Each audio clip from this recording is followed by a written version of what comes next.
Hello, friend. It's breakfast time again, and I'm gonna make some French toast today. Why don't you join me?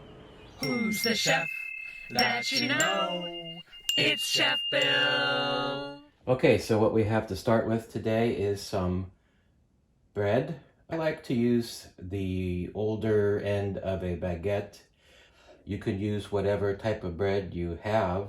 Best if it is a little dry, possibly a little stale. The drier the bread will absorb the egg mixture that we're going to make.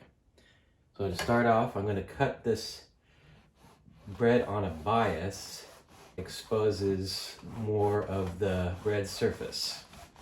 So this wasn't enough bread. We can't really use the ends too well, so I'm going to get some more sourdough baguette bread and cut it on the bias.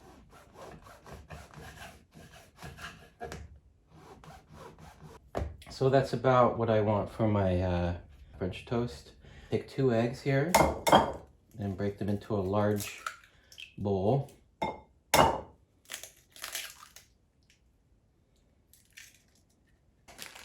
I like to add a little cinnamon, just a dash of milk.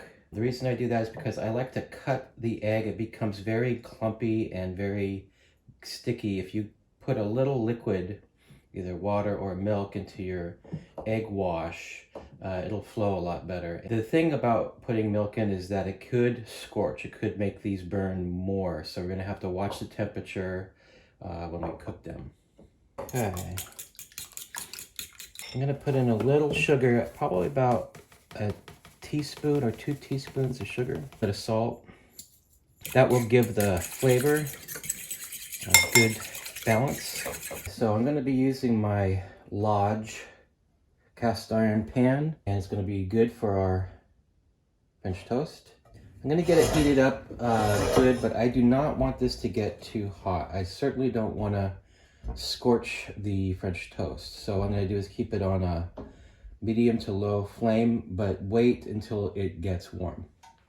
While that's heating up, I'm going to get my butter. The butters have this handy measurement chart on a lot of these packages. I'm going to take about a tablespoon of butter. Okay, now that might seem like a lot of butter, and it kind of is, but this is French toast. We don't want to begrudge our French toast some good butter, and it's going to help it cook real well.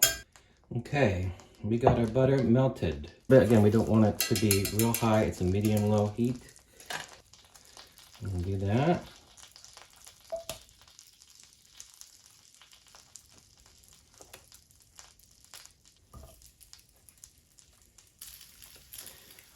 So as you can see, this mixture was about enough to coat about that much bread. I have a little left over. Don't want to move them around too much, but I want to watch to see them getting darker. I'm going to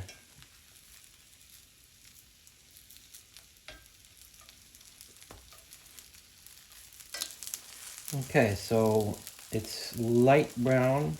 I could let it get a little darker than this, but I want to flip it a couple times. You want to be gentle with these things. That's why I'm using the Handsticks.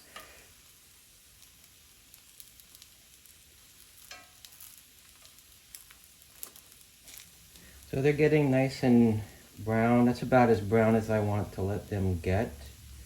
I'm flipping them over, checking the back side. That looks pretty good. I think we're about done. Okay, so that looks good to me.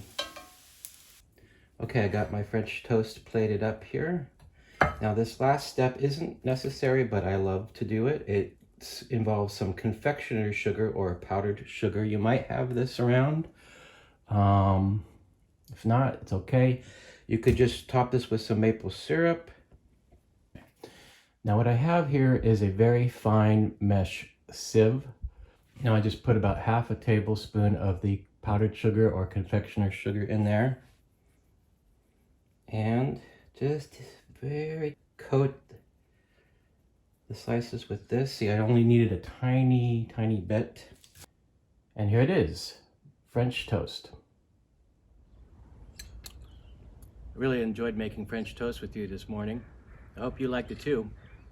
Until next time, happy cooking from Chef Bill.